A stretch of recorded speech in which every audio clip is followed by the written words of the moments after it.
In this video, we're going to be taking a look at the unique Toshiba Libretto 50M. We'll be replacing the spinning hard drive with a compact flash-based SSD solution, checking on the CMOS battery, taking a look at the motherboard and the special LCD panel, and finally, checking out the Japanese Windows 95 installation and the pen software. So first, some history and specs. Released in 1997, the Libretto 50M was never sold directly to the public. Based on the Libretto 50 CT, it was created specifically for the Japanese Meiji Life Insurance Company. The major modification was getting rid of the track point and mouse buttons, instead using a touchscreen and pen. Pretty unique for 1997. It said that about 40,000 units were made, and again, they were never sold to the public. Specs-wise, it's basically a 50 CT, just with a 6.1-inch TFT touchscreen display, 640 by 480 and 16 million colors. A Chips and Technology 65550 video card. It's powered by a 75 MHz Intel Pentium processor with 32 megabytes of RAM, proprietary memory module, a nice Yamaha OPL3 sound card, and a thin 810 megabyte IDE 44-pin hard drive. It came with Windows 95, weighed in at just under 2 pounds, and measured 8.3 by 4.5 by 1.3 inch tall. So now let's take a look at the Libretto, starting from the bottom.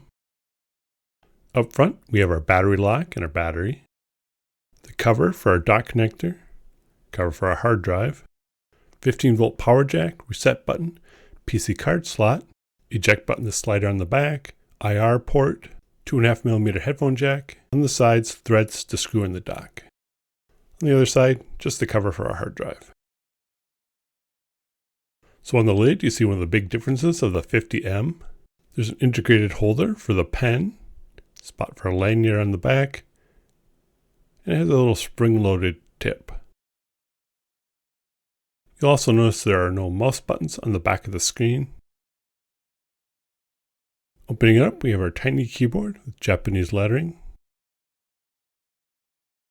Taking a closer look at the screen. Again, we have the integrated pen holder on the top, speaker grill. So let me compare this to a 70 CT, which is basically the same as a 50 CT that this is based on. See the differences. We have a track point to move our mouse on the regular model where the speaker would be. It's been relocated. And we only have mouse buttons on the regular model.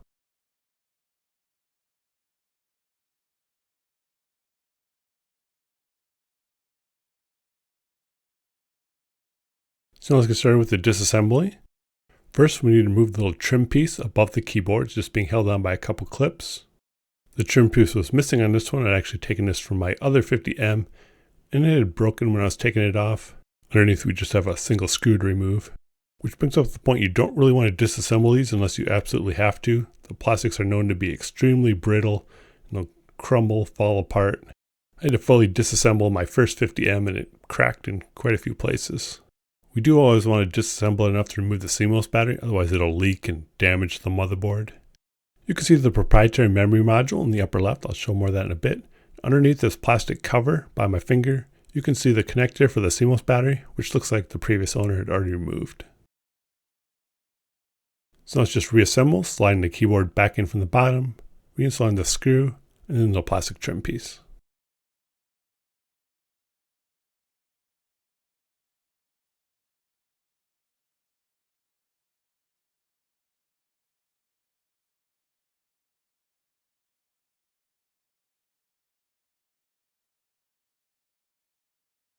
So now let's replace the hard drive, starting by taking out the battery, which I probably should have done at the start.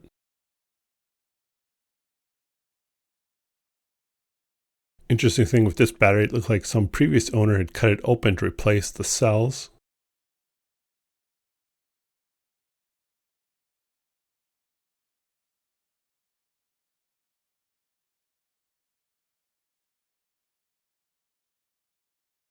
We remove the two screws holding on the hard drive cover.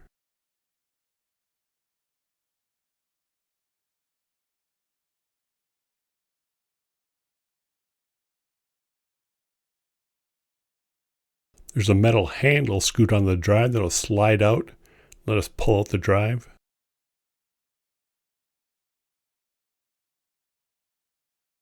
Here you can see how it slides on those screws.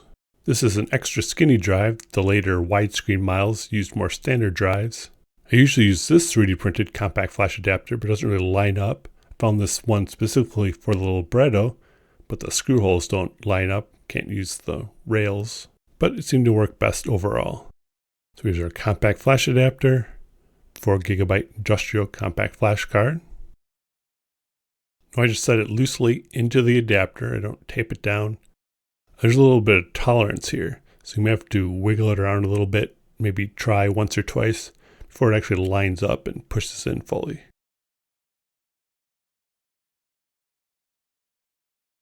Then you do have a little bit of a lip to grab onto when you want to pull it back out again. Just don't pry against the brittle plastic. We just reinstall the cover, the screws, the battery, and the reassembly is complete.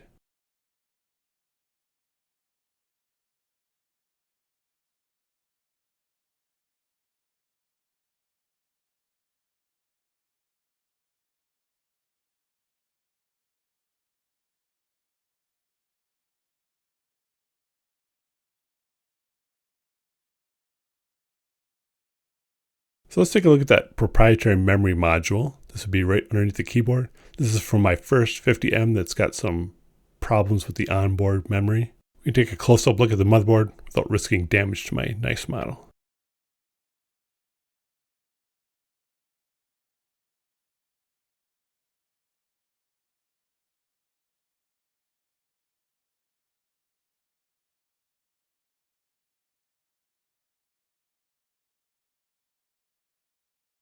There's that battery connector.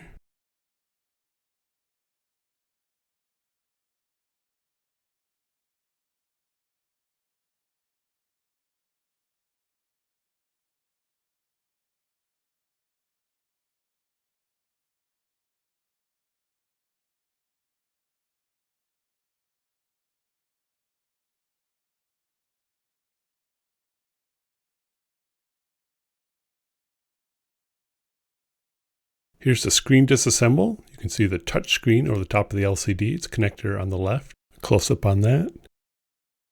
The original panel. Then the other board and inverter. So now let's power on the machine. First checking out the BIOS. Pretty basic single screen here with all our options.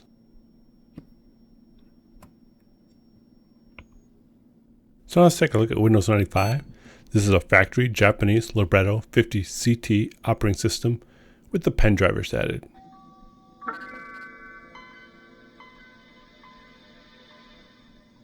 Let's grab our pen. Then in the Windows control panel, we have our pen utility.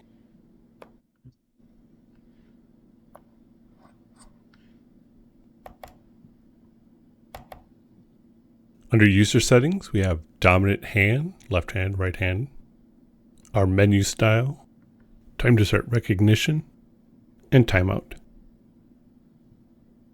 Up top under handwriting input, we have options like used in all programs and recognize all languages. We have set up tablet. We get an error message here, I believe because it's missing the training app. Screen calibration.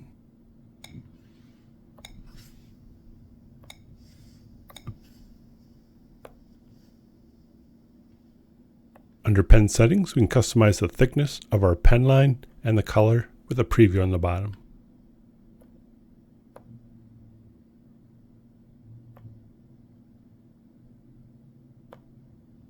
Under double tap, first we can click in the grid so it learns the speed of our click, and then test it by double tapping the icon.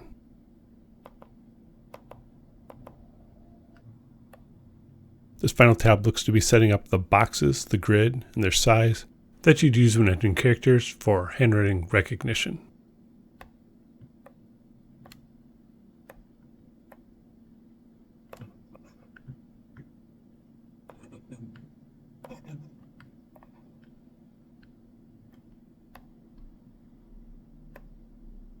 So a note on the pen drivers, they are available. You can download them on archive.org. You don't install them as typical drivers. Instead, you go into Add Remove Programs, Windows Setup, Have Disk. Here's a snippet from the INF file. You see it mentions a trainer app called PenTRJ. This isn't included in searching for that file name. Nothing really comes up. My first 50M had a period Windows installation that seemed to be using this exact same driver, missing the trainer. The full package may have never gotten out. Since these came from an insurance company, they would have had a lot of customer data on them, and they probably would have wiped or pulled the drives before they resold them. If anyone knows where to get the trainer, let me know. So, back to the tour. Here we have the utility for our pen we were just looking at. Taking a look at Notepad, you can see it's set up to accept handwritten characters, although the trainer doesn't seem to process them.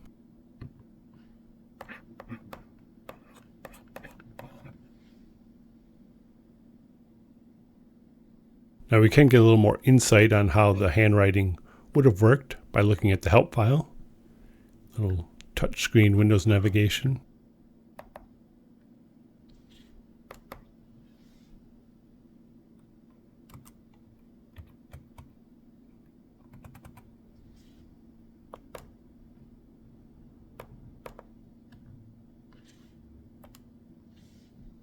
The first icon chooses the character set that's given priority when you're doing handwriting. The second toggles between full width and half width characters. The third converts the selected string into kanji.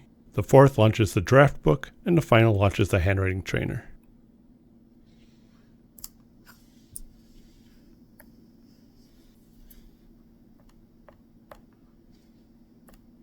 And finally, you can see you don't have to use the pen. Here's my finger shutting down Windows. But that's it. Thanks for watching.